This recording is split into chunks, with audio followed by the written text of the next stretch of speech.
I sang in a country and western band for 20 years, and that's where I met Debbie. At the time that we got engaged, she wanted to make sure that I knew that she was a juvenile diabetic. In the 38 years I was married to her, she had 5 kidney transplants.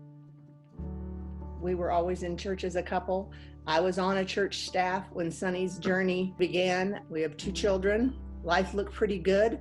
He had a mole removed on his back in his 30s, and it came back melanoma. Sonny took my hand and he said, "We believe the report of the Lord." Eventually, Debbie started going downhill. We probably had EMS come out to the house probably on the average about at least once every 2 months. It was a very hopeless situation. I had nobody to lean on.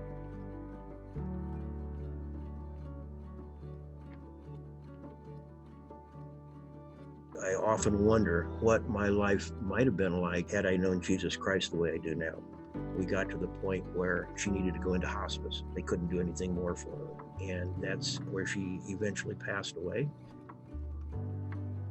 9.5 years later, Sonny went to the doctors for what we thought was a sinus infection.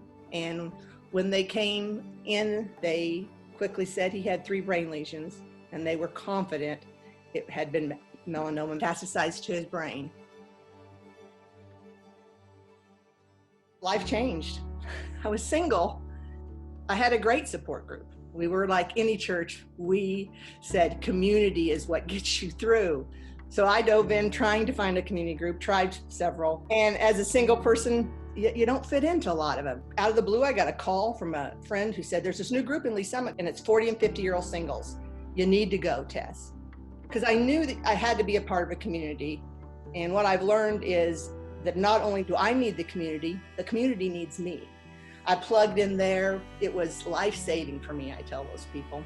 The Lord had given me the scripture in Jeremiah, I have plans for you. But I came to the realization that I was trying to create those plans myself.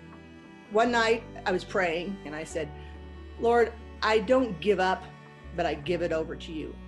I don't think that I ever really worked hard at encouraging strong relationships with anybody. I did not have God to lean on. I had made up my mind after Debbie's death that I was going to sit in a recliner, watch Netflix, read books, take care of a small dog I had at the time, and that was going to be my life.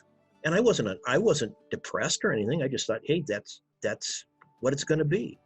Little did I know what God intended for me to do and to be part of. I was walking on a treadmill at the fitness center. My trainer came up to me and said, "There's somebody we think you should meet."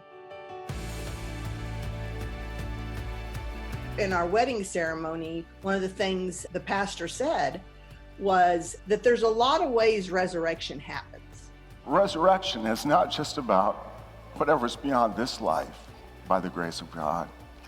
It's about being renewed and reborn in this life. So to me, today is not only a celebration of love, it's a celebration of resurrection. One of my biggest blessings is to watch John with my family. I never knew what it was like to have kids, and I never knew how much it would mean to me to have a little 4-year-old boy jump into my arms and tell me he loves me.